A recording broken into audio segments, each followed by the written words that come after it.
Ya, pemirsa, Gubernur Jawa Barat Deddy Mulyadi mendatangi Gedung Merah Putih Komisi Pemberantasan Korupsi di Kuningan, Jakarta Selatan, Senin pagi. Ya, kedatangannya ini maksud kami untuk meminta pengawasan dari KPK terkait efisiensi anggaran belanja pemerintah Provinsi Jawa Barat, pemirsa. Deddy Mulyadi atau yang biasa disapa KDM, Gubernur Jawa Barat datang ke gedung KPK di kawasan Kuningan, Jakarta Selatan, Senin pagi. Bukan terjerat kasus korupsi, melainkan dirinya memohon agar KPK turut mengawasi upaya efisiensi anggaran pemerintah daerah yang akan dilaksanakannya. Anggaran yang dinilai tidak prioritas seperti perjalanan dinas akan dialihkan untuk pembangunan infrastruktur dan peningkatan layanan publik yang langsung dirasakan oleh masyarakat. Pihak KPK pun mengapresiasi kedatangan KDM. Anggaran daerah Jawa Barat yang mencapai 5 triliun rupiah diupayakan lebih tepat sasaran. Efisiensi diharapkan dapat diawasi ketat dari lembaga anti rasuah. Langkah ini diharapkan mampu memberikan dampak langsung bagi kualitas layanan publik dan kesejahteraan warga Jawa Barat.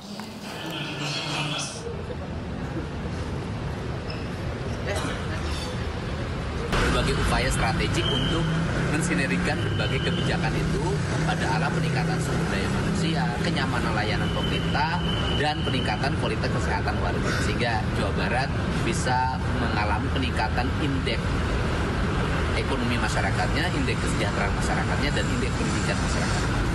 Ini merupakan suatu langkah strategi yang kami apresiasi, dan kami berharap bahwa apa yang menjadi ide gagasan improvisasi dari Pak Gubernur Jawa Barat ini betul-betul membuat langkah perubahan dan kemanfaatan yang real kepada masyarakat Jawa Barat dan sekitarnya.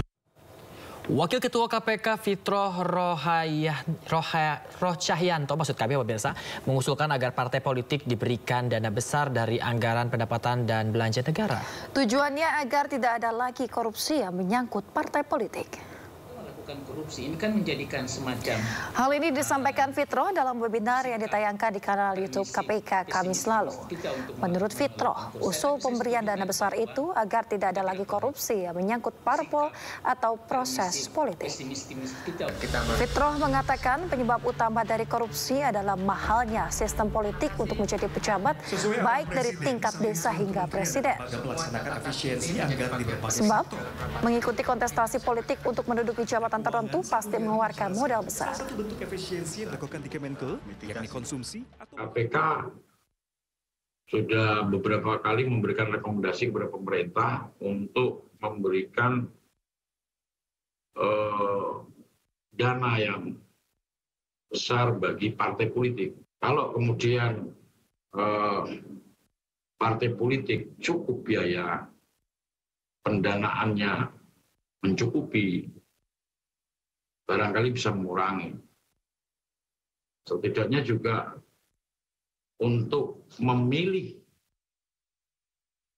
orang-orang yang akan menduduki jabatan tertentu juga ada proses seleksi, assessment, terutama tentang integritasnya.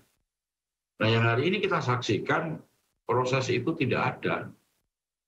Yang ada siapa yang punya modal, memiliki jaringan luas, itu kemudian dicalonkan. Pemirsa, pemerintah siap menampung ide apapun guna memberantas korupsi, termasuk usulan KPK untuk mengalokasikan dana parpol di dalam APBN. Ya, berikut pernyataan Kepala Kantor Komunikasi Kepresidenan Hasan Nasbi. Yang jelas Presiden kan Presiden itu kan punya agenda yang sangat serius untuk memberantas korupsi. Dan ini juga bagian dari Astacita ini, memberantas korupsi. Jadi ide-ide untuk memberantas korupsi itu bisa didiskusikan. Datangnya dari siapapun, ide untuk menekan korupsi itu bisa didiskusikan dan nanti tentu bisa diproses mana ide terbaik, ya, ide-ide yang paling masuk akal, mana ide terbaik yang bisa dijadikan produk hukum. Dan kalau kita bicara soal bantuan dana untuk partai, dana bantuan keuangan untuk partai kan sebenarnya sebelumnya sudah ada. Ribuan pengemudi ojek online dari berbagai daerah akan menggelar demonstrasi di Jakarta. Ya, para pengemudi ojek online menuntut penurunan pemotongan tarif aplikasi dari 20% menjadi 10%.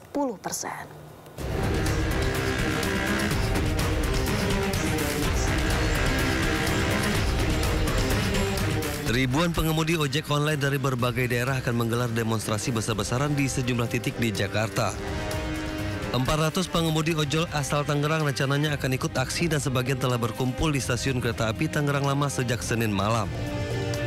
Para pengemudi menuntut penurunan pemotongan tarif aplikasi dari 20% menjadi 10%. Kalau untuk kota Tangerang, tadi udah izin barusan ke Polsek Tangerang Kota, itu minimal 250 sampai 400 orang, motor driver. Namun sejumlah komunitas ojek online menolak aksi karena diduga syarat dengan muatan politik. Koalisi Ojol Nasional menegaskan tidak akan turut serta dalam aksi tersebut dan tetap akan mencari penumpang. Kami dari Koalisi Ojol Nasional menyatakan sikap atas aksi yang akan dilaksanakan pada tanggal 20 Mei besok. Jadi apa yang menjadi keinginan kami, concern kami saat ini adalah kami memfokuskan kepada kawan-kawan ini untuk melakukan pekerjaan seperti biasanya, tetap melakukan on beat kalau dalam bahasa ojol mungkin ya, on beat untuk mencari rezeki untuk keluarga.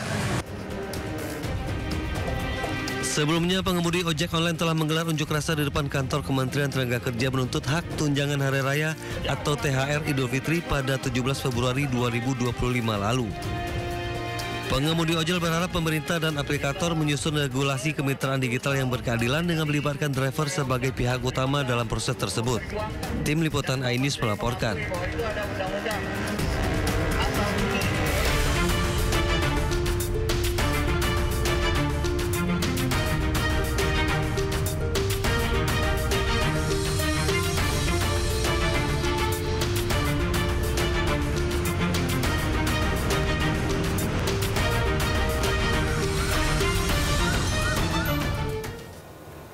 Pemirsa, selanjutnya kami ajak Anda mengetahui pantauan lalu lintas hari ini di sejumlah wilayah melalui pantauan CCTV Korlantas Polri. Kita akan bergabung dengan Brigadir Treslinda di studio NTMC Polri. Brigadir Treslinda, bagaimana pantauan arus lalu lintas di sejumlah titik di wilayah Indonesia melalui pantauan CCTV?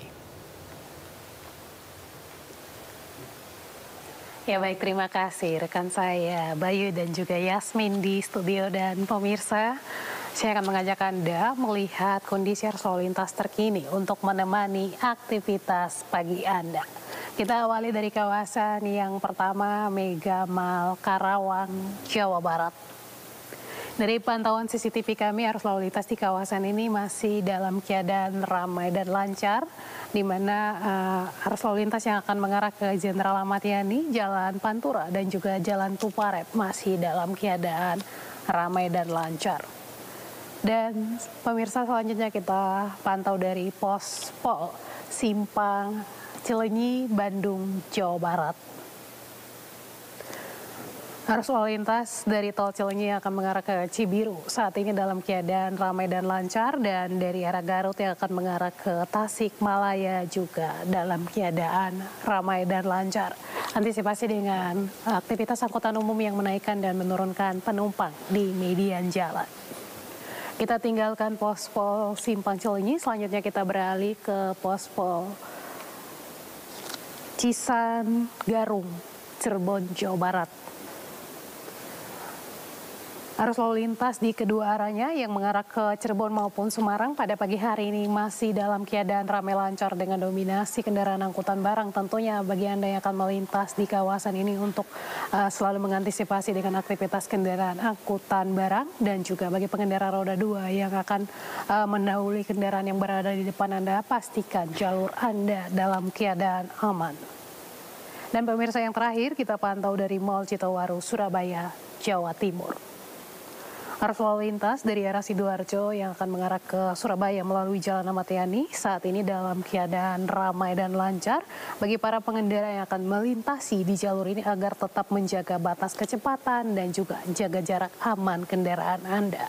Kami juga menginformasikan data RSMS Korlantas Polri dalam kurun waktu 1 kali 24 jam terjadi 174 kasus laka lantas dengan rincian 11 orang meninggal dunia, 18 orang luka berat dan 125 orang luka ringan. Dari data tersebut 174 kasus, 89% terjadi di jalur arteri. Untuk itu tentunya bagi Anda yang akan berlalu lintas untuk memperhatikan keselamatan di jalan. Kemudian kami juga menghimbau bagi masyarakat yang melaksanakan aksi penyampaian pendapat pada hari ini.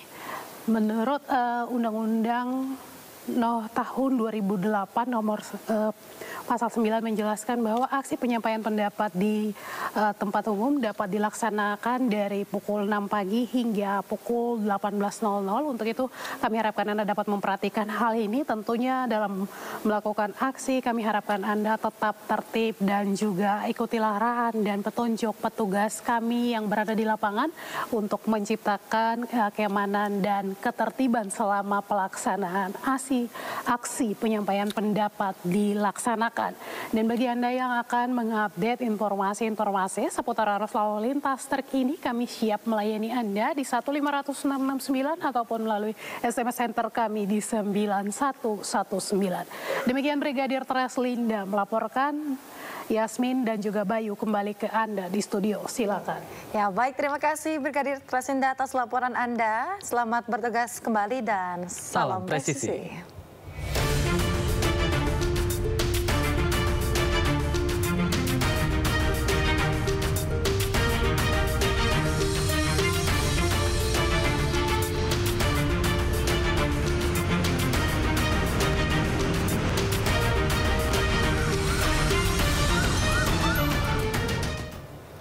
Pemirsa, 100 guru besar dan non-guru besar Departemen Fakultas Kedokteran Unpad Bandung mengkritik berbagai kebijakan Kementerian Kesehatan.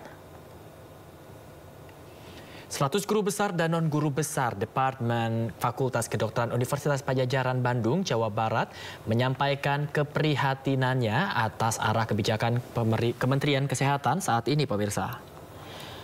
Mereka mengkritik pembentukan kolegium versi pemerintah tanpa partisipasi organisasi profesi dan universitas.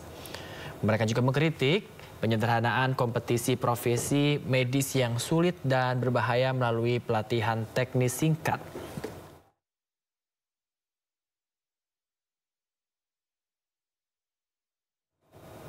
Beberapa waktu belakangan ini, sederet pernyataan Menteri Kesehatan Budi Gunadi Sadikin ini cukup membuat publik mengernyitkan dahi. Ya, mulai dari wacana mengizinkan dokter umum melakukan operasi sesar hingga ukuran celana yang bisa mempercepat seseorang menghadap Yang Maha Kuasa. Menteri Kesehatan Budi Gunadi Sadikin menyatakan akan membuat aturan yang memperbolehkan dokter umum untuk melakukan operasi sesar. Aturan itu akan menjadi landasan Kemenkes dalam memberikan pelatihan resmi kepada dokter umum untuk melakukan operasi sesar, khususnya dokter umum di daerah terpencil. Budi menjelaskan aturan ini penting untuk mengatasi minimnya dokter yang menangani kelahiran dan banyaknya kasus kematian ibu ketika melahirkan di daerah-daerah terpencil. Namun Budi menegaskan tidak semua dokter umum akan dilatih, melainkan yang berpotensi bertugas menyelamatkan nyawa.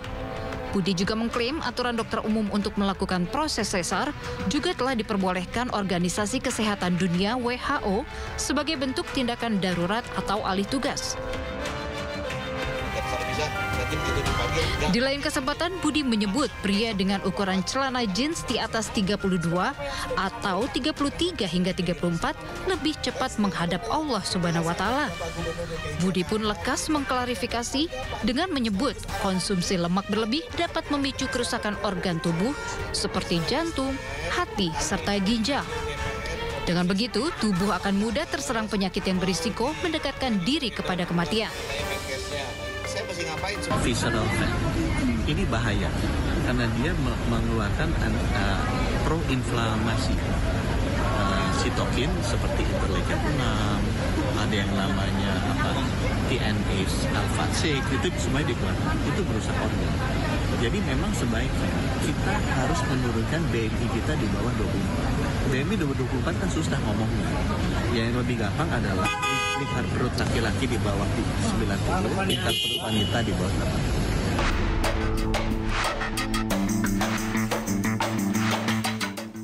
Terbaru Budi menyebut untuk mencapai tingkat kesehatan yang baik, masyarakat Indonesia perlu memiliki gaji minimal 15 juta rupiah per bulan. Menurut Budi, besaran gaji dapat menjadi tolok ukur kepintaran dan kesehatan seseorang. Menurut saya sih cuma dua.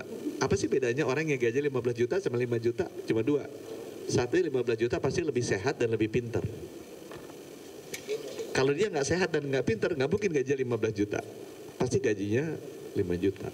Kalau dia pintar aja tapi nggak sehat, sama juga. Kalau dia sehat tapi nggak pintar, sama juga. Jadi harus sehat dan pintar. Itu sebabnya Kementerian Pendidikan dan Kementerian Kesehatan memegang peran penting.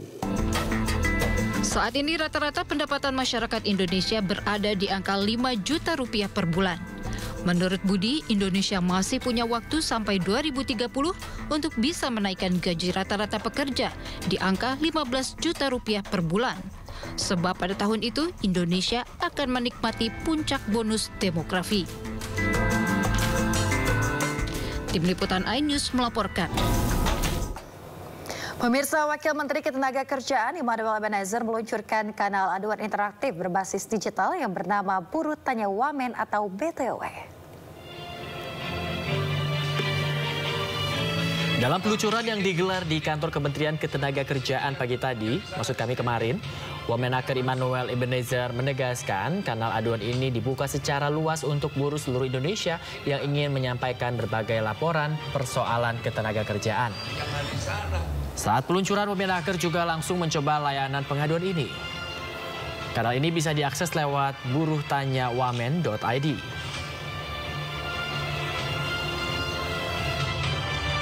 BTW, Buruh Tanya Wamen.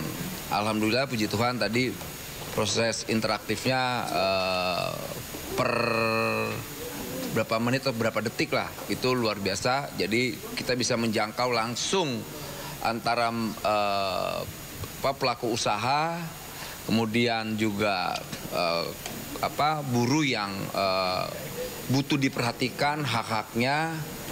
Tadi luar biasa ya proses interaksi lantas, karena fokus kita fokus pada persoalan penahanan ijazah. Pemirsa, pesawat Kepresidenan Republik Indonesia resmi berganti warna yang kini didominasi warna putih. Ya, Kepala Kantor Komunikasi Kepresidenan menyebut perubahan desain dan warna ini merupakan bagian dari perawatan rutin pesawat dan tak memiliki makna tertentu.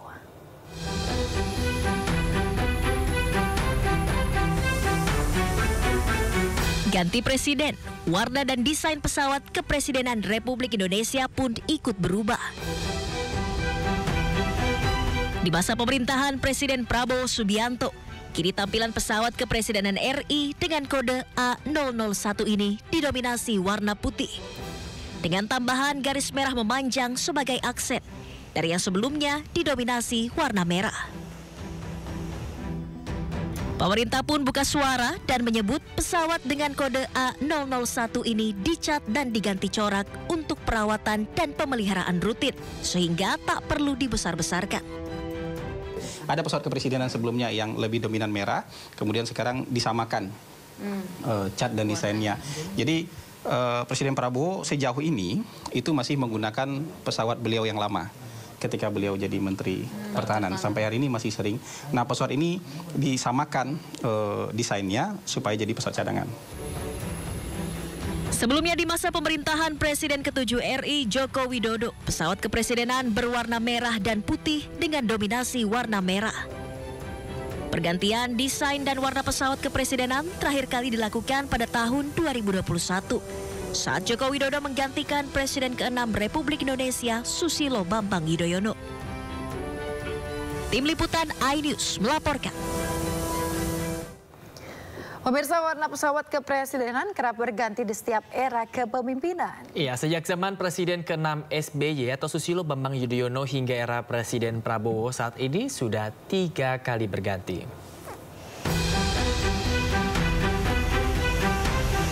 Pesawat Kepresidenan Republik Indonesia kembali ganti kulit atau berganti warna. Di era Presiden Prabowo Subianto, desain pesawat didominasi oleh warna putih. Pesawat kepresidenan kerap berganti warna dari masa ke masa. Di era Presiden ke-6 Susilo Bambang Yudhoyono, badan pesawat kepresidenan dicat dengan dominasi warna biru.